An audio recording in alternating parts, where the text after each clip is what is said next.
Recently, our very own Pierre would conduct an interview with Karlous Miller for his show, Pierre's Panic Room. During the conversation, Karlous would talk about owning the brand 85 South and possibly selling it if the time comes. To prove his point, Karlous would quote Jay-Z by saying, "What's the point of owning 100% of nothing?"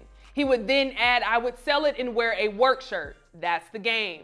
With the recent selling of Black-owned music label Quality Control, as well as many other Black artists beginning to sell their catalog and publishing, it has us asking about ownership and what is more progressive, building to sell or building to keep. Today we have our company hype analysts, Yamanika Saunders and Capone calling in along with a very special guest, comedian the Kiana Dancy, to give their thoughts and reactions. But first, let's take a look at this clip. Okay, but your baby, 85 South, is there something after that? Huh? Do you see something? Like I heard earlier you said you would do it forever. I mean, you know. Bro, you don't know, 85 South show is my, to me, it's my Ricky Smiley morning show. Okay. It's my Tom Joyner. That's to me that's my Steve Harvey morning show. Okay. That's my. Right. Can't nobody take that Well, away. it can go forever. Right. So they'll always be there. There will always be an 85 South show. And even when we come to the point where you like Pierre, like, they don't own this. I ain't gonna say that. We sold it, even if we have to sell it, we're gonna sell it for so much, we ain't holding on to I'm because praying you Jay-Z hold said, it. what's the point of owning 100% of nothing? Right. Not saying that it's nothing, but you think I'm about to turn down all them good millions and millions of dollars to just say no, to be independent? F that. I will sell that and wear a work shirt. That's the game, Pierre. If I could, you know how said, I heard saying they made hoes say, so what? Hey, make another hoe. Yeah. If I create, I can make another one. Ain't nobody making another PS Panic Room. Bruh. What if they come through and buy that? You can come right back. Hey, welcome back to PS living room. There now. it is. Panic room, living You know how room, many kitchen rooms room. you can sell these? About 14 rooms in my house. Sell all of them. Keep the kitchen. Now, Pierre couldn't join us today, but I'm really excited to have this panelist because I think you all are going to bring something valuable to this conversation. So, Yamanika, I'm going to start with you. I want to get your reaction, and were you surprised at Karlous Miller's response? Well, first of all, I sold out. Because if somebody want to go ahead and buy me, go ahead and buy me, depending on what the deal is, okay? Listen, Karlous is, a fantastic guy. I know him very well, and very smart. So I'm sure he would make decisions depending on, whatever the deal is that's offered to him. The people that he mentioned are in syndication. When you talk about Tom Joyner, when you talk about Steve Harvey, they all went into syndication. I think Tom Joyner may be the only person that owns his entity outright, and which means as he goes out into syndication, he is recouping all of that money. I think we have to also think about what makes sense. When earlier we're kind of talking about like hair products, right? Like I use Melee products, and now they have sold themselves to I think Procter and Gamble, and it's like it's not in Procter and Gamble's bottom line to keep that line specifically for Black women, which it was created for. So then you wonder, is the product going to get watered down? In that kind of way, yes, we do, see a sort of a sellout when it comes to keeping something that is, that Black women need for their hair care products. But we also have to remember that sometimes people's bottom line is the dollar. So it all depends on what people want to do, what is being offered to them, and what the deal is on the table. And Karlous Miller is never going to sell himself, but he can sell that show, which is a whole other, when we start to get into shows and how we sell shows and pilot shows and get funding for that, and the networks involved in production and who has a percentage of co-writer, writer, all these other things, then we're talking about a whole other entity altogether versus selling 85 South for $2 or $3, $4 million, which is maybe more than they're getting now. I don't know. Capone, let me bring you in. I know you're a big advocate on ownership. I know we've had different conversations such as this, so I'm very interested to know, what was your reaction, and are you surprised by Karlous Miller's response? No, I wasn't surprised at all. I think that that's technically smart business. The people that I learned business from, some of them held on, but a lot of them sold. Russell Simmons is somebody that I was around all the time and seen how he conducted business. And I watched Russell fire people. I watched Russell hire people. I've studied him very closely. And smart people build businesses to sell them. That's a business within itself. Also Damon Dash, you know, unfortunately the partnership went sour, but it was a great business partnership between Damon Biggs and Jay-Z. But you also have to question, you know, the integrity of other situations. When they bought Rockaware, you know, the guy brought Rockaware for I think 300 million, and they split that, and then they gave it to Jay-Z for free. A lot of people don't know that, but you know, gave it to him as a gift, and Jay-Z is now the owner of, you know, all the Rockaware stuff. And at the time, from what I hear, Dame didn't really like that, but that's business, you know? And so I think that if you are smart enough to know that nothing lasts forever, and just because you can be on top, there's some people who drowned in their business trying to hold on to it, and it went down. So, you know, you got to be careful, very careful on how you structure it. Absolutely. Let me bring you in, Kiana. First, thank you so much for joining us today. I love when you join in on these topics. Thank you. I know you too, you're an advocate for ownership. You have businesses yourself, so I'm interested to know, what was your reaction to seeing the clip, and were you surprised to hear from Karlous Miller? I was not surprised, and I full-heartedly support it. The goal is to build to sell. Because look, let me say this. Most times, most companies, they start up, right? And then if you get to the point where it's desirable, you hope somebody wants to buy it. You know, if no one wants to buy it, what are you doing? You know, I own a franchise. I own a CPR cell phone repair store. And the interesting thing about it, the person that started it, he sold it and then bought a company that I have to do business with in order to operate. Gotcha. So my parts that I get comes from the person that used to own my franchise.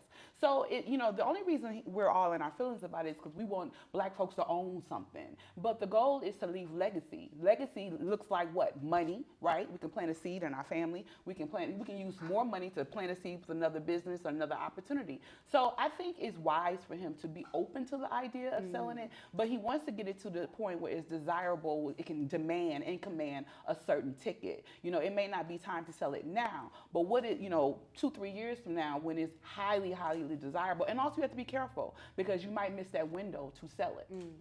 Now, I think since all of you are agreeing, I kind of want to play devil's advocate a little bit, or just speak for what we see in the comments and what we know may come in the comments. A lot of people may say, you know, black people talk about not having power because we don't have that ownership. You know, there's not many times, like we have a big buying power, but not most times are we the ones owning it. So I'm gonna come back to you, and Kiana laid it up perfect. Do you think it's more progressive for the black community specifically to build and keep, or is it more progressive to build and sell? Yamanika. I think if we want to build and keep, I think what we see culturally is that, you know, our dollar goes outside of our community more than any other culture out there, which is, you know, really problematic. I understand what people are saying when they say we need to buy blacks, keep black, and all of this other stuff. At the same time, every business is different, right? So like, in regards to how they do hair care or they do fashion or clothing is going to be different than when we're talking about Karlous Miller, who's talking about in terms of entertainment. I have an LLC. Any projects that I pitch to networks, I go through the LLC. I join in conjunction with that LLC with a production company if I get my ideas sold by the network. Some people don't have to do that route. When we look at people like Oprah Winfrey, who did not own herself outright, King World owned her. And then she was able to negotiate a deal where she was able to get her name and the show under her ownership. And then she blew up from that. because she owned it outright herself. She was building that. It became a very popular show. But then you have somebody like maybe Rolanda, right? Not to disrespect her, because I think she's amazing. She didn't own herself out. So you had two talk show hosts. One was able to own themselves, own their syndication, the rights, everything comes back to her. And then somebody else wasn't able to do the same thing. So I think we have to really look at the individual when they're able to make deals like this in situations, and not think that everybody has to be under the same, tutelage for everything. What's good for one person may not be good for another person. But I agree with Kiana. If you're getting in business to make money and sell, not people don't come into this to necessarily be humanitarians.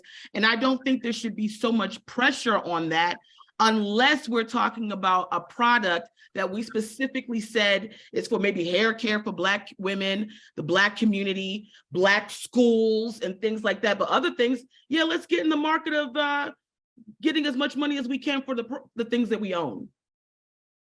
But even in hair care, my thing is,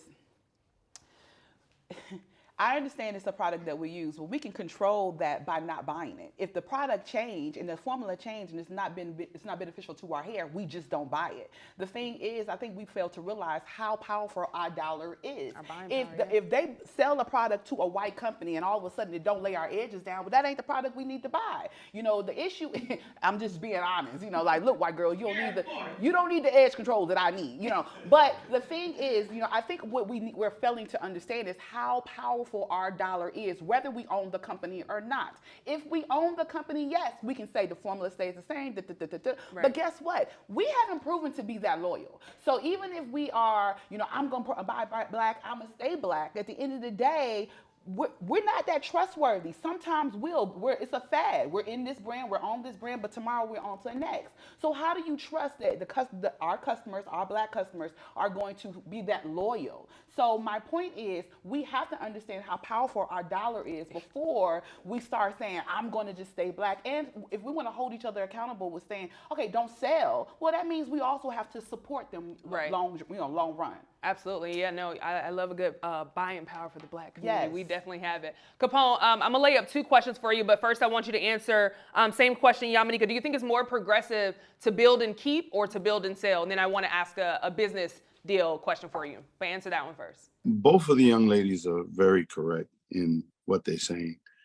I just truly feel that, Kiana said it almost perfect. We don't support each other enough for you to convince me that I need to stay at this situation that I might be in or might fall into a hole in. If I am able to sell, I'm going to sell. I'm very creative at building new products. The thing that gets to me is that we do not own anything that is life-changing. And what I mean by that, if you're going to buy a house, you got to go through a white bank or a white system. If you're going to jail, you're going through a white system. If you go to the hospital, medication's through a white system. I just would love for us to start thinking of things that are life-changing, things that we control. It seems like anything that has to do with life, we have to answer to somebody. And I'm talking about courts, I'm talking about everything that could be just major. We don't seem to own anything. And that's the way I feel about that. Absolutely. I'll let Kiana comment on that, and then I'll come back and ask that question for you. He's absolutely correct, but we also have to understand the power of the vote. We're not going to be in control of anything if we don't put people in position to vote, to run. If you don't see someone that is making laws and that affects us directly, that's because we're not in the office, we're not judges, we're not politicians. So until we understand our power, period, our buying power, our voting power, this is always going to be the thing. Only thing we're going to do is dance and sing and make hair products and grease. That's it. Because if you're not understanding, hey, there are people on this planet, in this country, who believe that voting is just a waste of time. Well, guess what? The laws that are being made, I know this took a left, but the laws that are being made affect you directly, young man, young Black woman, and man. So yes, Capone, you're right. We need people in position that can say, well, I don't think it's good to put this relaxer on the shelf that's going to burn a hole in her head. So these are things that needs to be happening and discussions that need to be had, but they're not because we're not in position to do so. Absolutely. You almost got a hand clap in the back. I think they didn't know if they could clap for you, but y'all can clap.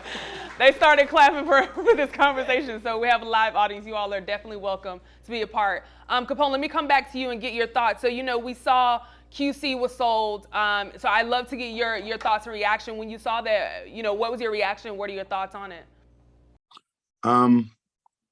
Everything to me has a price. And we can go back to the conversation that we just had. It doesn't really matter sometimes the money that you have. We can overlook this, or we can come real clean with this. Bill Cosby went to jail because he tried to buy NBC. Yeah. And with him buying NBC, they did everything possible for him not to get a major network, which would have put him in an enormous amount of power. And so whether we want to really recognize this or not, anytime that we have the opportunity to become empowered, we do things for ourselves, they find a way to shut us down. And that's no secret. All of a sudden that this man tried to buy NBC. Now all of a sudden he's a sex offender, he did this, he did that. Throughout all these course of the years, he might have still been the sex predator that they said he was, but it didn't come to full fruition until he tried to purchase something that they would have hurt from. Let me say, I'd like to interject because I know this has been going around for years about Bill Cosby, and I do believe it. I'm not here to contest this. But I think the most important thing is we have to remember that this country operates under white supremacy. So even when we talk about the political parties, I'm not here to take away anything that Kiana's saying, because I'm going to grab on to something that she said that I thought was very powerful. Even when we talk about the political parties, which we have two options of, that still sort of is reinforcing white supremacy. I think what we forget is that there are Black people that have banks. There are Black banks. When we talk about where our power can come from, we have to also remember that there was a time in this country when we were together, and those communities were separated and segregated, and people were murdered, right? So they don't play around with us when we try to get together. They murder us. So politically, what can we do when we are under this type of white supremacy and stronghold? I do believe in voting, but I do understand when people say, well, fuck that, because they're going to come over here and they're going to stop this and stop that. We have to put into our people. So when we say our dollar is strong, and then we don't want to work together because I can't go to a Black business because they're not going to have this like a white business is going to have. Or then the Black customers, I don't want the Black customers because the Black customers ain't as professional as the white customers. And then even we go back to Bill Cosby, who we all love, right? But Bill Cosby, other than, getting honorary degrees at, Spelman and this, Howard and this and that, we saw Bill Cosby sort of separate himself from the community in a lot of ways, sort of have this sort of air of aboveness for certain Negroids. So when you talk about he didn't have anybody behind him, I think a lot of people, Black people, were disenfranchised by sort of some of his actions at that point in time. We need to find Black leaders that we love and support and will continue to support, because without the support, without the wishy-washiness of, I'm not going to go here because this Black business is going to charge me more, or I don't want Black customers because Black customers don't pay as much as white customers, we're never going to advance, because that's constantly going to be the circular conversation that we have over and over again.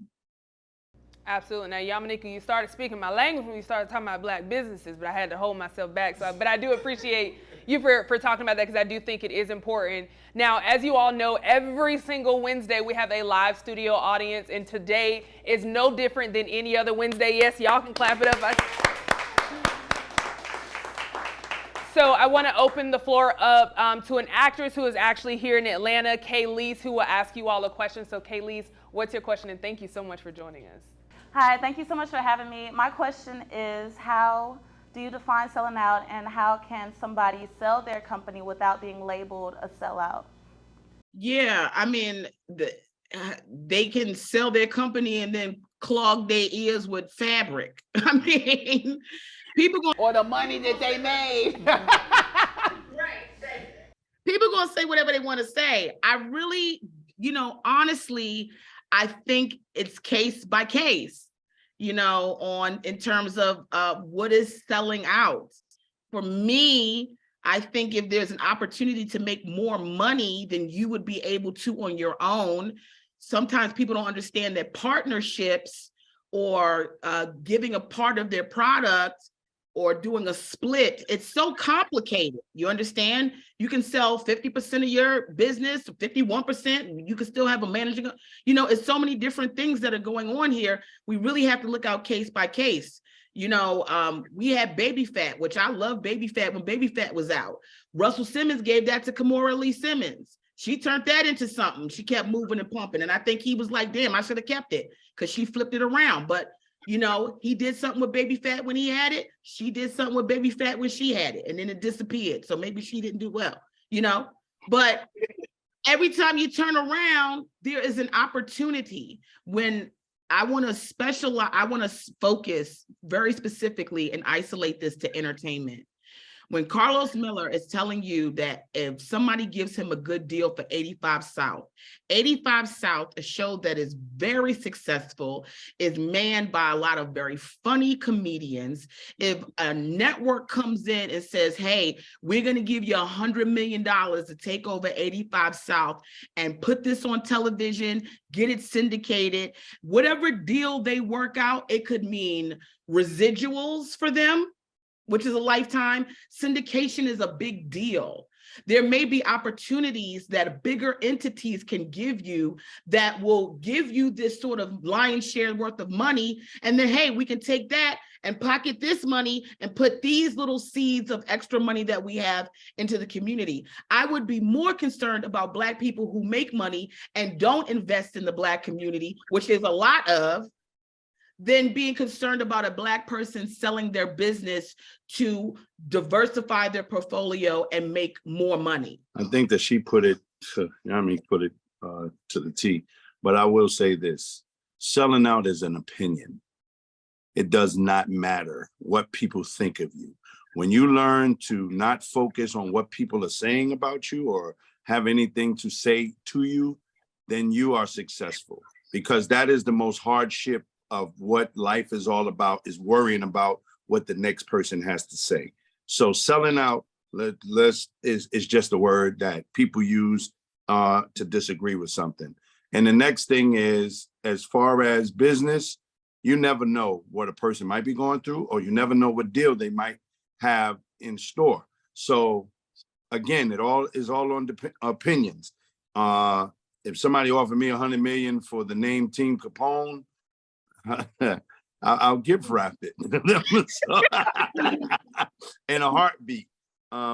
So once you learn that opinions don't matter, that's all it means. Kiana, let's bring you. Kiana, let's bring you in. What are your thoughts on it? It's interesting. I think that we operate from a position of fear. Many times we are afraid to sell based on what other people are thinking. As y'all mentioned, also we're thinking we won't be able to come up with another company. Startups are just that. They start up to be sold. You know what I mean? From the Ubers and this and that. All companies have the idea of, I'm gonna start this business, I'm gonna sell this business, and then you're gonna move on to the next. Why don't you think about it like this? We start the business, we sell the business, we take that money to sow a seed into the community, as she said, or we start another business. It's really that simple. The only time people, Black folks are the only ones that's holding each other accountable. Don't sell that business. No, I got $100 million on the table. When are you ever gonna give me $100 million for my business? So I would encourage, and I salute Karlous for being open to, the idea of selling it, but I would encourage him, if he were to sell it, make sure there are pieces and things in place where he still is on the board, right? He still has an opinion on what's happening. There, him and all his comedian friends that started the organization with him are there and can kind of dictate the direction that it goes, so that it's not watered down and it does not lose its luster. That is what I would say. Absolutely. Well, thank you so much, Karlous, for that question. We'll give it up for Karlous for joining us. Before you head out, if you can let everybody know how to follow you on social media. Yes, you can follow me at Karlous Harris, KALYSEHARRIS, Instagram. And yes, that's it. Awesome. Well, thank you again, Rashid. Thank you so much. And I want to give a shout out to our sponsor, Smoky Stallion, for this week's Viewer Spotlight. Every Wednesday, they have Whiskey and Wing Wednesday at Smoky Stallion Barbecue, owned by Cam and CJ Newton. They have 50-cent wings and $5 whiskey all day, every Wednesday. The address is 309 Nelson Street, right here in Atlanta, Georgia. Check out their hours below, and don't forget to stop by and get some good wings. Now, before we head out, I do have one more question. And this is for, because we know we have audience members here who are on the opposing side. Everybody has kind of agreed. So, Kiana, I want to start with you. How would you respond to someone that asks the question, does legacy equal money? Because I know you mentioned legacy. Yes, you can use that money, that buying power, that dollar to sow a seed in your community. Owning the business is one thing, but you can take the same money that you would generate from owning the business that you would get from selling the business to sow a seed in your community and to leave a legacy. I just believe there. It just depends on how much you want to work with it. If you want to own the business and use that money to sell, it's really preference. Yeah. It's boiled down to preference. Capone, let me bring that same question to you. How would you respond to someone that asks the question, does legacy equal money? Yes, legacy. I mean, that's what we work for a legacy. There's so many different things that come with having a legacy. And it's not necessarily the money. And I'll say this, to me, smart business is how you conduct a legacy. Now, I just want to give you an example of what smart business is. A bank is a smart business because it don't have no money. Uber is a smart business because it don't have cars. And last but not least, Airbnb is a smart business and they don't own one house. Yeah. When you can conduct business like that to just allow your legacy to just keep growing with the stuff that you do, it's infinite how much money you can make. Yeah, those are some great examples. And just because, I love Black businesses, kind of how we have like a Uber Eats, there's also like a Black and Mobile that, does the same thing, but they specialize with Black-owned businesses. So they don't own, any cars or people. They just have different people that go and visit. So just wanted to give them a shout out, Black and Mobile. You can sign up and get them too. But Yamanika, close us out. Same question to you. How do you respond to someone that asks the question, does legacy equal money? Well, I'm just going to play the angel's advocate here because, God knows I've enjoyed today.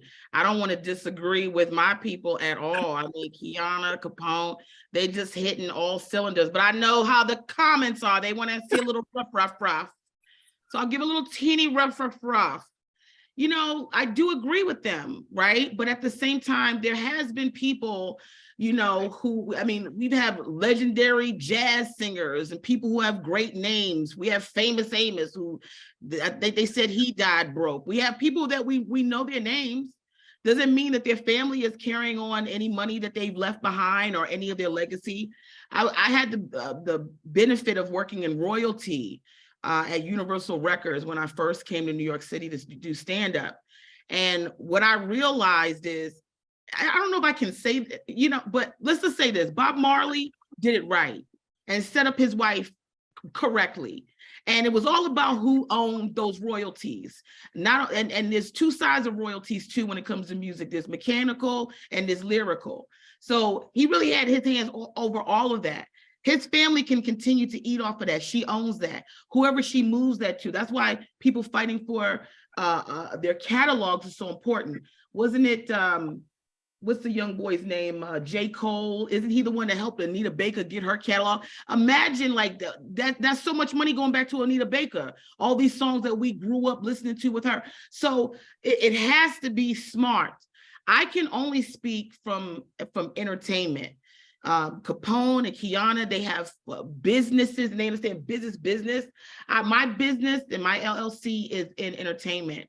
And I know one of the things that was very important for me when I first started out is I didn't know anything. And I thank God every day, as much as they try to hate on me in the comments with my mouth, and I don't care about them hating on me, I let people know when I don't know anything, when I'm not familiar. And when I started to understand how business work, it started to move my mind and going, you will, like Kiana said, there may be a startup thing. Right. And that money you will sow into something that is this. And then that money can grow into that. And she's right about the fear. You are going to have fear if you don't think you can come up with another idea. What did Karlous say? I can come up with another show. I'm selling shows all the time. I'm throwing shows out there. I know Capone's out there throwing shows out there. He doesn't remember this, but back in the day, Capone was out here teaching young Black comics how to get that coin, how to think beyond whatever we were minimalized in mainstream, to think beyond that. Just because you're in the urban circle, you couldn't do these things. He doesn't know I remember that. I was a part of that. Wow. So when we talk about legacy, that's a legacy. Reaching back, teaching people that there are other things that we got going on. Listening, Kiana said she has a mentor. All these things come down to humility. It comes down to growth and saying, if I want to make something better, and if I know there's a call on my life to build my community, I should also be able to build myself as I build my community. Can I just touch on that one time? What she said is correctly. She put it very, very great. The one thing I do want to say is that they don't want us to have a legacy. That's then true. You used a great example was Famous Amos. He knew how to make cookies. He didn't know business. And that was his problem. And they took advantage of him. They took advantage of him so much that they made him sign a contract that he couldn't even create another cookie like that. And so for somebody to buy, they actually bought him out for different reasons. And there's a lot of entities that do that. And that is why you must be very smart. If you're not really educated on business, bring somebody in that might be a little bit more educated than you, because you could be the creator of a lot of things and not know the business aspect. And the other thing is not know when people are taking advantage of you. So the example you used was amazing. Real talk. Man, this has been an amazing conversation. I knew it would be, just the different elements here. Yamanika, you did hit some great points. I do want to add another, somebody else that I believe did it right. Otis Redding, at such a young age, did it right. I've worked directly with the foundation, what they're doing down there here in Georgia. You know, his legacy continues and his family is taken care of like crazy. Like, I've been there and I've seen the house and I've seen where he was buried on the land, and that gets into another thing where the land is now, considered sacred and things. But I do think, as you said, Capone, it's so good for us to understand business, not just business and knowing how to operate it, but how to move if you are going to sell or if you are going to have a partnership and bring someone in. So thank you all so much for joining in on this topic. Of course, before we head out, I'd like to know what you have going on and how people can follow you. So I'm going to start with our amazing guest, Kiana Dancy. Well, my goodness, because I got to pull it up. Listen. Because you're so booked and busy. Well, the girl be real busy. So I am an author, so I'm on the speaking circuit. I have a book called Bye Bye Bags, Laughing to Lighten the Load, where I discuss healing myself whole through laughter. People of color tend to take care of our outside. We look real pretty and shiny, but we will not go get mental health. So my book is about taking care of the inside, your head, your mind, your spirit, and then also laughing at what is designed to break you. And I have a journal. It's called Bye Bye Bags. It's a companion journal. You can get it on my website. You can get it on Amazon. But listen, I'm gonna be in Chicago speaking on the panel. If you would have gave me 30 more seconds, I would have been able to pull it up. Okay, so I am going to be in this. I have a meet and greet March 19th at a place called Poshman Books at Atlanta, Georgia. At there. Okay. POSMAN Books. Google it. Matter of fact, just follow me on Instagram, Facebook, and Twitter at KIANA. Last name is DANCIE. Everything that I have going on is always there. That's also my website too, KianaDancy.com. And get your book and get your journal. Absolutely. Miss Yamanika, I'm coming over to you. What do you have coming up? And of course, how can people follow you? I'm loving the background. Like every week, this is getting great. I can't wait to sell something. And when I be selling something, I can get my hair pieces in. That's why you see my natural hair today. I ain't sold nothing in a second. Okay. It looks good. It looks. Oh, first of all, and let me tell you this: my lawyer is black. Okay, Mine too, boo. Top of her class at Harvard. Okay, or was it Yale? One of them. And she looks over everything. One of white schools. One of Black them. girls at white schools. Well, black girl magic. Okay, because they like to come for me, trying to call me some plus size Candace Owens. Now let me say this: you can catch me at Big Bertha Got Two Cats Post Wall. I'm working on that website. So right now it's .net, not .org. You know I'm taping the second season of Life and Beth. Please go watch the first season of that show so we can have a third season of that show. But we taping the second season right now. So I'm sort of stuck here in LA. So you can always catch me at the Comedy Cellar on the weekends. On March the 11th, I will be doing South by Southwest. I'll be there for 24 hours. So catch the show while I'm there. I don't want to hear no nonsense. And when you come see me, because I've had people come from Comedy Hype, some of your little red pill, manosphere bugaboos, okay? And you come and you're like, oh, I didn't know you were so nice. Oh, I didn't know you were so this. Oh, I didn't know you were so that. Yes, I am. Leave all your trash in the comments. And when you come see me, come give me a hug, okay? Because I'm here to make you laugh. Ruffling feathers, Yamanika. And lastly, how can people keep up with you on social media, Yamanika? You know how to keep up with me. They know where the hell I am. And let me tell you something. And yes, every now and then I go in the comments and I respond to one fool a week. So if you want to be that fool, see who can write the most foolish comment, come with it.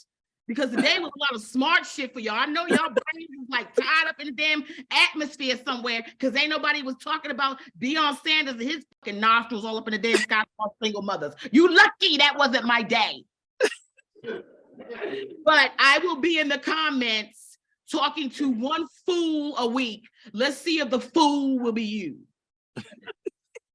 Last and certainly not least, Capone, thank you so much for joining us today. I know you're normally with us on Monday and Tuesday, but I do think this was a necessary conversation, especially since you're so big on ownership. Of course, what do you have going on? And of course, how can people follow you? First of all, I want to commend you ladies for having me. It's Women's Month, and you all deserved and you have proved to be the intellectual women that you are. And I doubt that anybody's going to come at you in the comments, Yam, for this show because you showed a very intellectual side, and that is a great thing. Thank y'all for having me. You can follow me on Instagram, Comedian Capone, my website, Comedian Capone. And if you can't spell comedian, then you should not ever follow me. Thank you all. And again, please enjoy this month, ladies, because you deserve more than a month. I appreciate y'all. Thank you so much. Again, I appreciate all three of you for chiming in on this topic. But you heard from us. Now we want to hear from you in the comments below. What are your thoughts on Karlous Miller revealing that he would consider selling the 85 South show? For Comedy Hype News, I'm Symphony Thompson. Normally it's a put it in the cup. Come on, Yamanika, with the Do you know the comedy culture? Play Comedy Hype, the game. Out now.